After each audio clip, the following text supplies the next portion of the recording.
I was 18. I just turned 18 years old.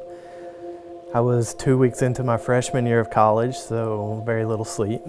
I came in from hunting and got ready and was driving back to class and fell asleep driving and drove off the road, flipped my truck, and here I am. I shouldn't be here, but I am now. I guess on the scene, in the helicopter, on the flight, and then on the operating table, lost me a few times. So he had me here for a reason. It just took a while to figure that out. And when it came time to have kids, we found out it was just going to be really hard. Not necessarily impossible, but just tricky, time-consuming, expensive. And we talked a lot and we prayed a lot. And then we just kind of said, you know what, there are kids just waiting for a home. Why go through all this trouble and do all this stuff when we could easily just give someone a home that needed it? But it was twin girls. They were 9 days old and still in the NICU. They said they were 2 months premature and were exposed to cocaine.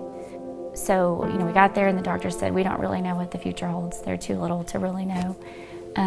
But they needed a mama and a daddy.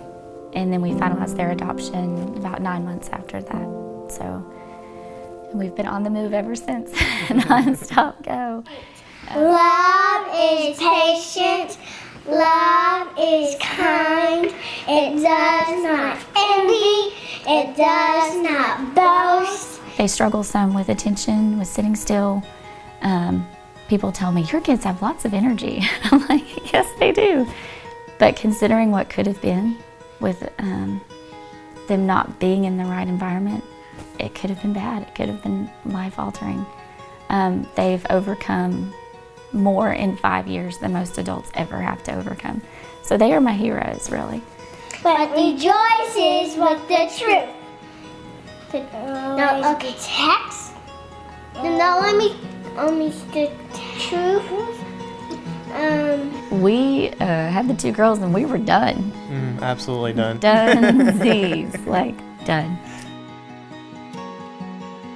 Before a child is placed in your home, you receive an adoption summary.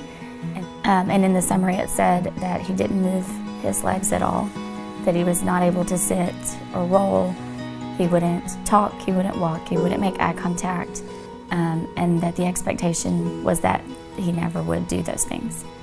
And so not long after he came home, he started sitting and playing with toys, and a few months later just took off crawling. And now we're taking independent steps. And as far as the not talking, no. That was completely false. He talks all the time.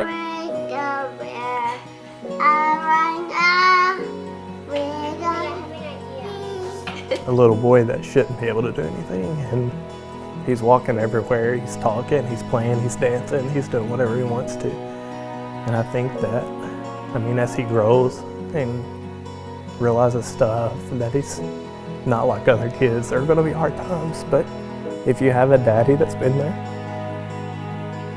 we can work through it. We can figure it out.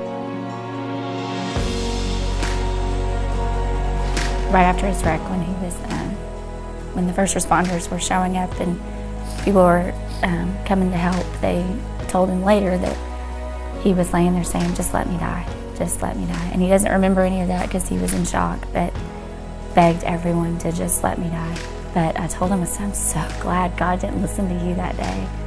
I said, I think he was looking at you and saying, I know this is hard, but there's this girl that needs you, and there's these 3 kids that can't make it without you. And so God didn't answer that wish that day, thank goodness, because he knew I needed him, and these kids needed him. I read a quote on Facebook not too long ago that said, the bird doesn't trust the branch it's sitting on, it trusts its wings.